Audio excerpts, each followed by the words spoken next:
ये जिसे आप सब कुछ ठीक समझ रहे हैं, जिस सरकार को आप ठीक समझ रहे हैं, मैंने अभी आपको बताने की कोशिश करी कि वो सरकार का मतलब है चाणक्य का। आपने पता है चाणक्य ने राजनीति शास्त्र पर जो किताब लिखी है उसका नाम क्या है?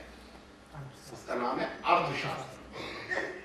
राजनीति का मतलब ही है अर्थशास्त्र, कि जो समाज में पैसा है, जो समाज की दौलत है, उस पर किसका कब्जा होगा, यही राजनीति है। और कब्जा उसी का होगा जिसके पास बंदूक है। और ये बंदूक अपने हाथ में किस बहाने से ली जाए, वो बहाना ये राज करने वाला जो पॉलिटिकल क्लास है, जो रूलिंग क्लास है, वो बहाने ढूंढता है। उसको बहाने चाहिए, वो कैसे ज्यादा से ज्यादा ताकत अपने हाथ में रख सके और उसको चैलेंज करने वाली ताकतों को कहे कि ये जो चैलेंज कर रही है सरकार को, ये दरअसल राष्ट्रद्रोही है, ये देशद्रोही है। मैं छत्तीसगढ़ में था। छत्तीसगढ़ में विदेशी कंपनियों के लिए, देशी कंपनियों के लिए आदिवासियों के 650 गांव को जला दिया है सरकार ने। और उस जलाने में एक बार नहीं, 20 बार जलाया है। लाखों आदिवासियों को उनके घरों से हटा दिया है। ये हिंदुस्तान की सरकार कर रही है, छत्तीसगढ़ की सरकार, कांग्रेस और भाजपा मिलकर कर रही है। उसमें हजारों नौजवानों को जेलों में डाल दिया है। और जेलों से जो खबर आ रही है कि यहां बच्चे बैठे, मैं सब बता नहीं सकता किस तरीके से वहां हरकतें हो रही हैं वहां की महिलाओं के साथ। और जब ये गांव जलाए गए तो किस तरीके से वहां महिलाओं के साथ हरकतें हुई हैं, कैसे बच्चों को पत्थरों पर पटक पटक कर मार डाला है हमारी सिक्योरिटी फोर्सेस ने हिंदुस्तान में। और माफ कीजिएगा, क्या आप इन सब चीजों से वाकिफ हैं? नहीं है, क्योंकि बस्तर से जो माल लूटा जाएगा, उससे जो कारखाने चलेंगे, उससे जो विकास होगा, हम सब उसके बेनिफिशियरी हैं। इसलिए उनके मरने पर हमको तकलीफ नहीं है। इसलिए जब हमारे ऊपर हमला होता है तो दूसरों को तकलीफ नहीं है। ये मुल्क नहीं है। ये हम सब स्वार्थी लोगों का एक जंगट है। मुल्क की पहली शर्त होती है कि मुल्क के भीतर एक तबका दूसरे तबके के साथ युद्ध नहीं करेगा। आबादी का एक हिस्सा दूसरे हिस्से के साथ युद्ध नहीं करेगा, वॉर नहीं करेगा। ये मुल्क की पहली शर्त है। हिंदुस्तान में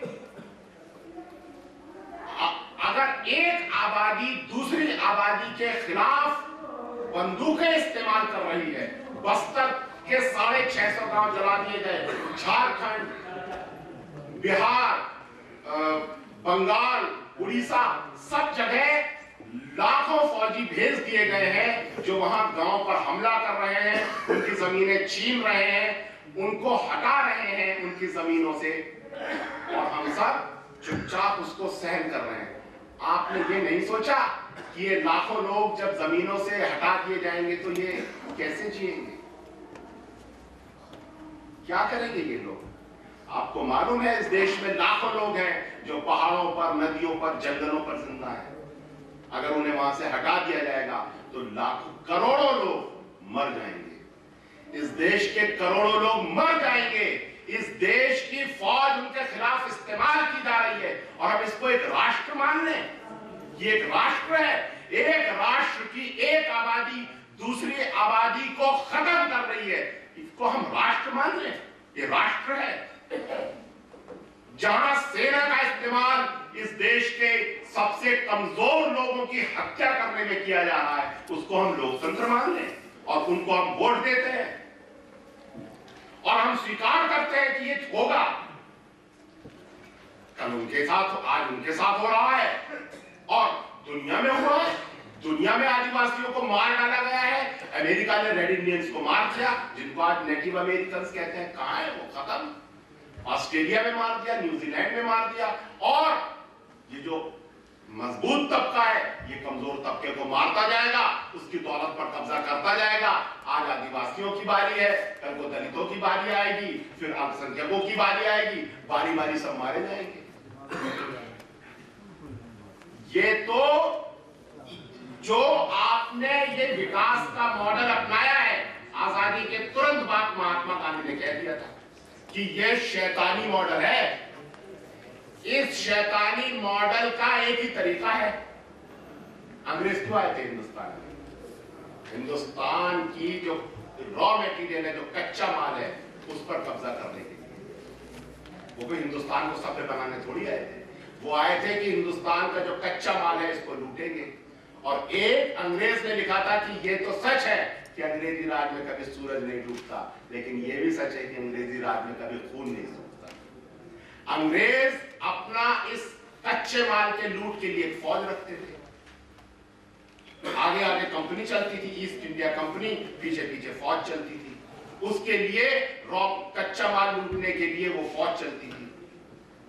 और गांधी ने कहा कि अंग्रेज तो सारी दुनिया को लूटते थे और उसके लिए वो फौज रखते थे।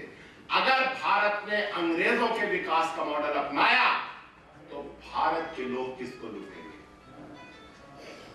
आप अपने ही लोगों को लूटेंगे और फौज के दम पर लूटेंगे। और गांधी ने कहा था जब तुम अपने ही लोगों को अपनी ही फौज के द्वारा लूटोगे तो उसमें से युद्ध निकलेगा। इस विकास के मॉडल से युद्ध का निकलना अवश्यंभावी है। इसमें से शांति निकल ही नहीं सकती, इसमें से सिर्फ हिंसा निकलेगी। और दूसरा निकलेगा पर्यावरण का विनाश, क्योंकि जो तुम्हारा कंजम्पशन का लेवल है, तुमने मान लिया है कि विकास का मतलब है ज्यादा से ज्यादा कंजम्पशन। वही विकसित है जो ज्यादा उपभोग करता है, और विकास का ज्यादा कंजम्पशन का मतलब है कि तुम पर्यावरण को नष्ट कर दोगे। और गांधी ने कहा था ये दुनिया दो चीजों से नष्ट होगी, एक तो युद्ध से और दूसरा पर्यावरण के विनाश से। और आज हम वहां पहुंच गए जहां दुनिया का सबसे विकसित देश अमेरिका सारी दुनिया को रौंदने निकल पड़ा है, सारी दुनिया को लूटने निकल पड़ा है, सारी दुनिया पर जहां चाहता है वो हमला करता है, जो चाहता है लूट लेता है। वो अफगानिस्तान के मिनरल्स के लिए उस पर हमला करता है, वो इराक के तेल के लिए उस पर हमला करता है, और हिंदुस्तान उसके तलवे चाटता है और वो कहता है कि यही मॉडल तो हमें चाहिए था, हम अपने लोगों के साथ करेंगे। छत्तीसगढ़ में FBI अमेरिका की वो प्लानिंग बनाती है कि आदिवासियों को कैसे मारा जाए। ड्रोन सिर्फ अफगानिस्तान में इस्तेमाल नहीं हो रहे, छत्तीसगढ़ में हो रहे, आपको शायद मालूम नहीं है। छत्तीसगढ़ में आदिवासियों के खिलाफ ड्रोन इस्तेमाल हो रहे हैं।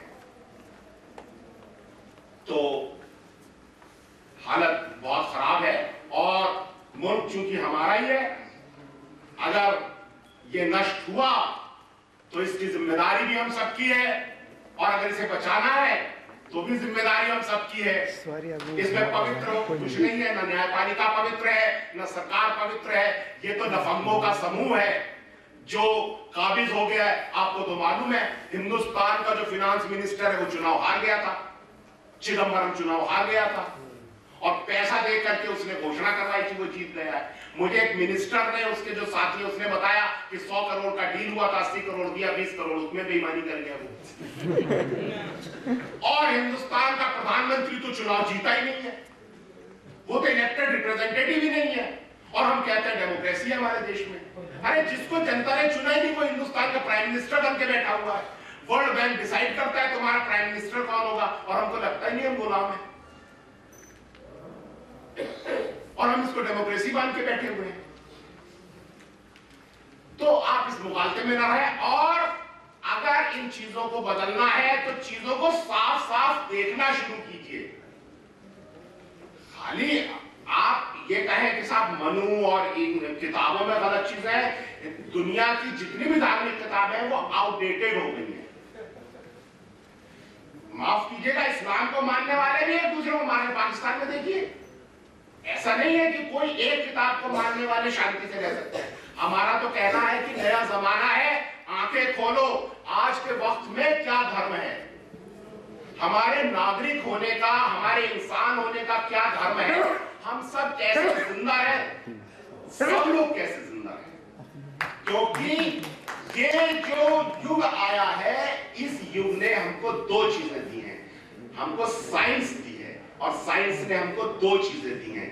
एक दी है स्पीड, अब विचार ग्लोबल हो गया है। आप अभी एक बात यहां पर टाइप कीजिए, सारी दुनिया में फैल जाएगी फेसबुक पर।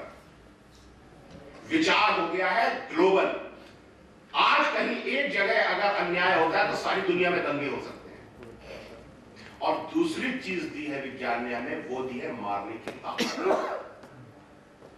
लोगों को मारने की ताकत। जब पहली बार हिरोशिमा पर बम गिरा था, एटम बम, और जिसमें 20 लाख लोग एक सेकंड में मर गए थे, तब महात्मा गांधी से कहा था कि गांधी जी आपकी अहिंसा की धज्जियां उड़ गई। उनका नहीं, अब तुम्हें अहिंसा का महत्व तो समझ में आएगा, क्योंकि अब अगर युद्ध हुआ तो तुम में से कोई भी नहीं बचेगा। इस युग, विज्ञान के युग की मांग है, या तो सब बचेंगे नहीं तो सब मरेंगे।